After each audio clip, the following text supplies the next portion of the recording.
Hi! So I've been wanting to do this activity since it went viral on TikTok, but at that time I wasn't able to find the bears and I just kind of forgot until I saw Nerdy Crafter promote her kit, and then I just had to do it.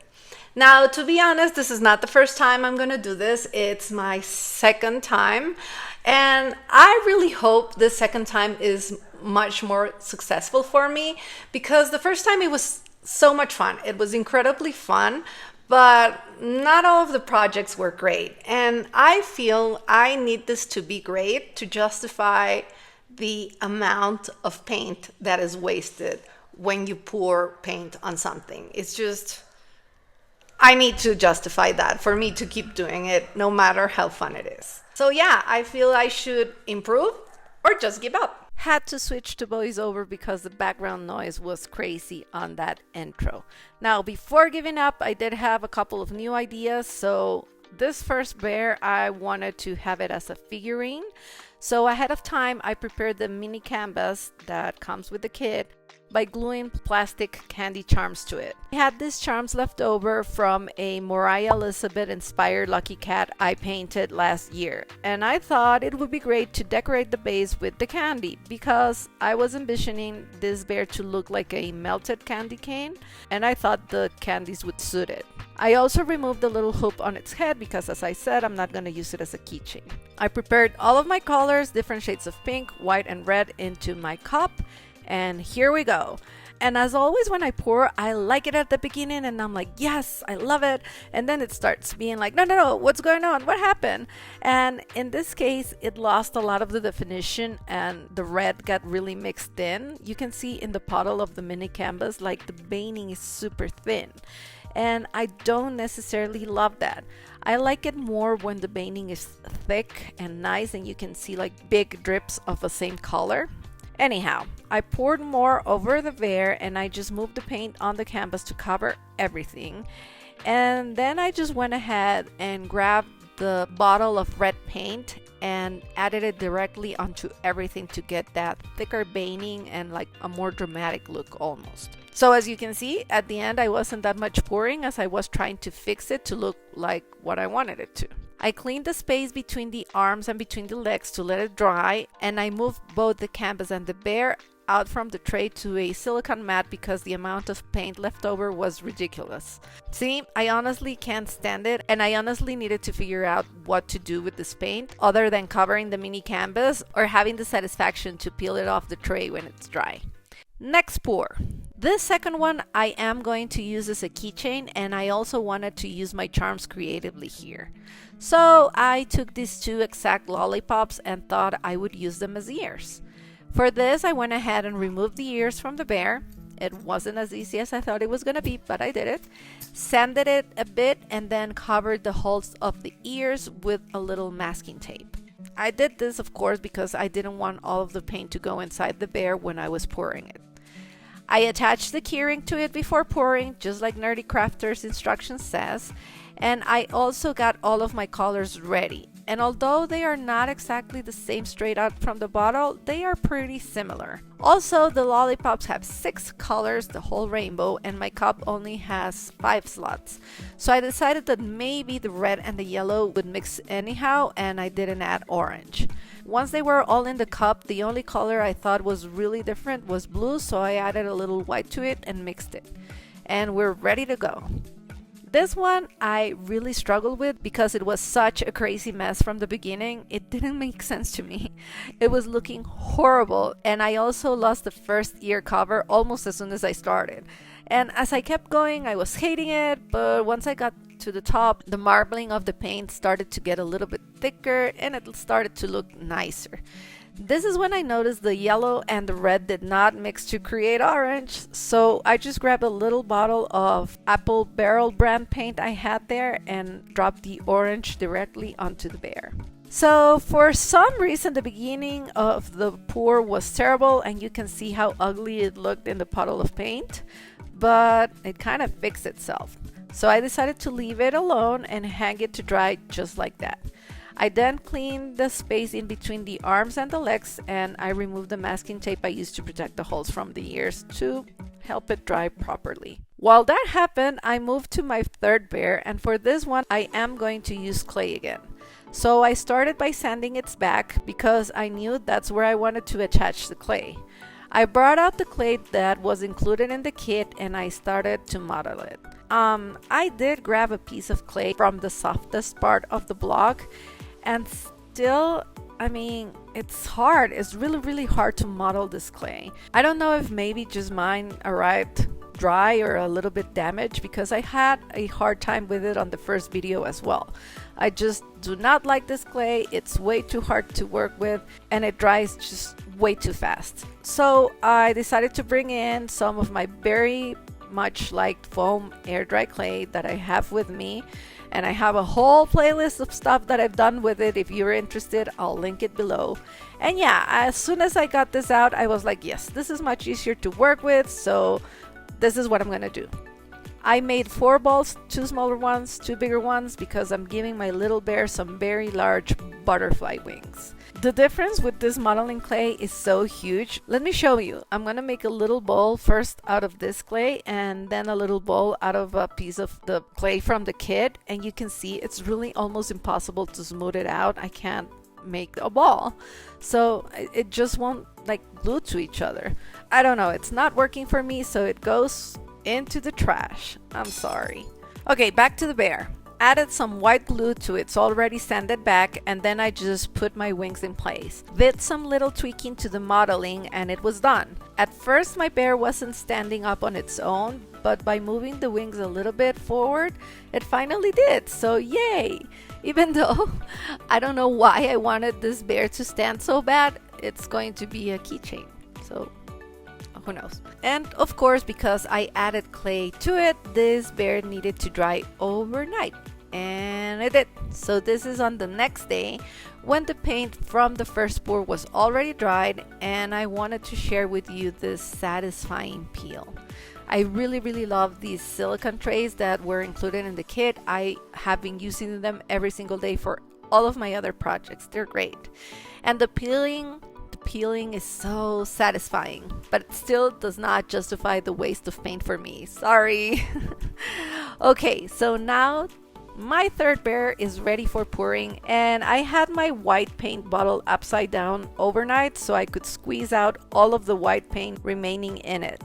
And I mixed it with purple to get a lighter shade of purple, because I'm using purple, blue, and all of the other leftover colors that I have from the kit in this pour. For this one though, I am trying a different technique. Instead of using the cup that has divisions, I'm going to put everything on the same little cup. And I'm also going to change the angle of my camera for this one, because I hope with different angles you can see what I'm doing a little bit better. In any case, here we go. And like the other two, it starts okay, and then it goes awful real fast. I thought all of the colors of paint got completely mixed in and it was all gonna be a purple solid mess like I've done before. I could see a little bit of the other colors, but it was looking terrible. Until then, finally, some of the other colors really showed up. I don't know why. And I thought, okay, that saved it, and I was happy enough with it to let it dry. I had a big puddle of paint again, and because all of the colors looked like they mix well, I took all of the leftover paint and moved it into the cup. And that's when I had the idea to just take this paint and pour it back into my now empty bottle of white paint that I had. I was super excited to save all of this paint, and I then saw I still had a lot of colors left over from the kit, a lot of paint.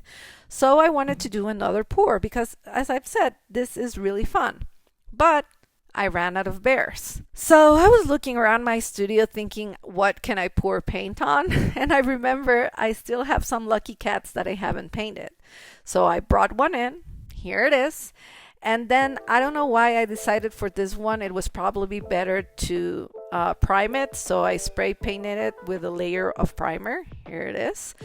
Which did change the texture of it, and that got me to worry about the pour, but you know, I just went ahead and did it, was committed at this point, and I just started to get everything ready. I mixed my leftover paint really well by shaking the bottle like crazy, And that's of course the first color I'm gonna use, and I think it came out a really nice shade. I added all of the other colors that I still had a lot of, and because the cat is so much bigger than the tiny keychain bears, I'm gonna do this on the floor of my studio, which is already completely protected and covered by a thick plastic sheet.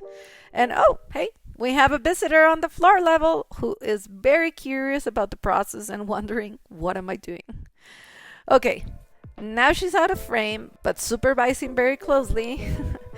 And I'm gonna start with my cat. I was really nervous about doing this because, first of all, I didn't know if I was gonna be able to have all of the paint fall into my tray or if I was gonna make a crazy mess on the floor. But of course, I started and it did start great. I really liked how it looked at the beginning going through the face, but then I poured from the top and that nice thick paint that I had started with became almost monochromatic. I also emptied my cup, so I had to pour some more paint directly onto my cat to try to recover it. And you can see the front changed so much from that initial pour.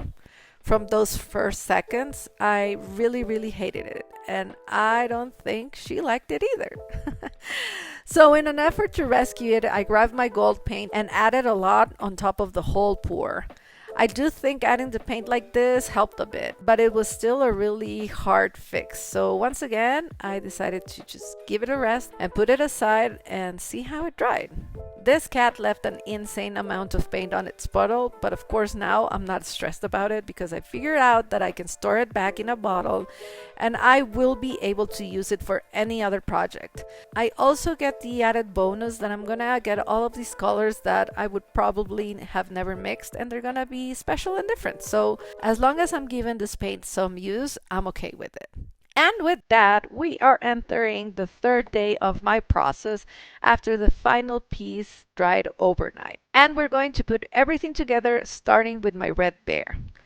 This one has a lot of leftover paint around the legs because it was just standing there, but I was just able to cut that out, and I'm gonna put my bear in the middle of the little stand I prepared. It's weird, the bear just stands in there and it doesn't move, it won't fall, so it fits perfectly. I didn't even need to glue it. I did glue this little heart charm to its hand. I thought it was precious, and I also painted the nose with a red paint marker. The final step was gluing some extra sugary candy to the base, and I thought this made it look prettier. So I went ahead and did that, and that's how I finished my first figure.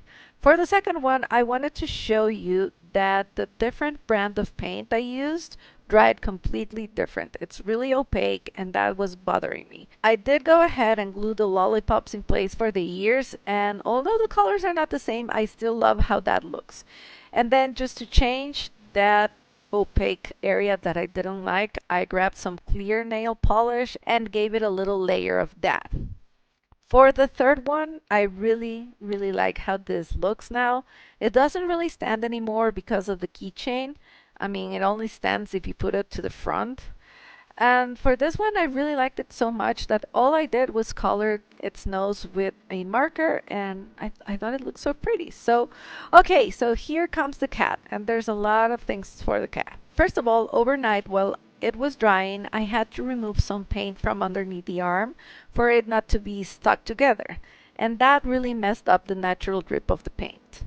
Now, I still wasn't crazy about how this went and how it looked, but I didn't hate it as much as I did yesterday. So I took a bunch of paint markers and decided to paint some little details on top.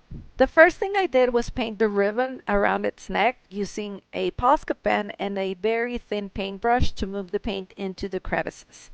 I also gave it eyes, eyelashes, and eyebrows, and I decided to have my cat with its eyes closed. I also painted the nose a little bit and marked the area for the snout with a darker blue. I thought about giving it whiskers, but I didn't want to draw on top of the paint dripping anymore, so I left it like that. When I was doing all of this, I noticed that the bottom of the cat wasn't completely dried, so it was leaking a little bit, but that was okay. I could clean it and just move forward.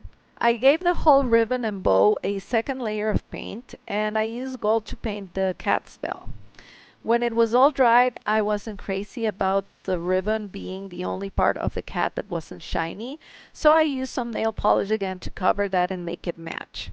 I wanted a second layer of gold paint to make that belt really, really shiny, and when I was doing this, I noticed that the teal paint had cracked when it dried, so I went ahead and gave it a second layer of paint with my Posca marker and then a second layer of nail polish as well. Thought that belt needed a third layer of gold, but when I was going for that, I pressed down on my marker too hard and made a huge puddle of paint just when I was finishing. Luckily enough, that didn't ruin it because I was able to clean it up real fast with a wet wipe, and I think that was because of the plasticky texture of the paint. It was a really easy cleanup, and I didn't ruin my cat. Okay, finally, here's everything we made today, and I'm also going to show you all the ones I made on my first try so you can compare. The red one is my favorite. I just love, love, love how this one turned out. I love it. I'm so happy with it. I also do like my candy bear a lot, and I did left its little nose just like it is because I love the way the paint poured and dried over the nose. I think it's pretty. And I also was thinking if I gave the nose a solid color, it would look more like a clown, and I didn't want that at all. Here's my little butterfly, and now I really, really love it, especially the wings on the back. I think it looks very nice. So I'm happy about this one too, even though it doesn't stand by itself. We love it. And here's the cat. With all the details, I think it really makes it for me. I love them. I really also love the larger areas of gold paint we added at the end. I think it came together really, really nice. Now here are the bears from the first try, and I think the two simple bears are okay. It's just the galaxy mouse I really messed up, and it's basically black. That went terribly wrong. I don't like it at all. And I don't think I'm there with pouring yet. There has to be ways to be more successful. But because I've now figured out how not to waste so much paint, I'm okay with trying again. So if you have any ideas on how I can improve, let me know. What would you make also? Should I get more like bears, or should I do more of my lucky cats, which in a way I think are a little bit more unique now, right? Let me know. Can't wait to see what you think. Anyhow, I hope you enjoyed this video, and I'll see you next time. Pour art. Not poor, but pour. That's a hard one, isn't that's a hard one for English as a second language. Pour.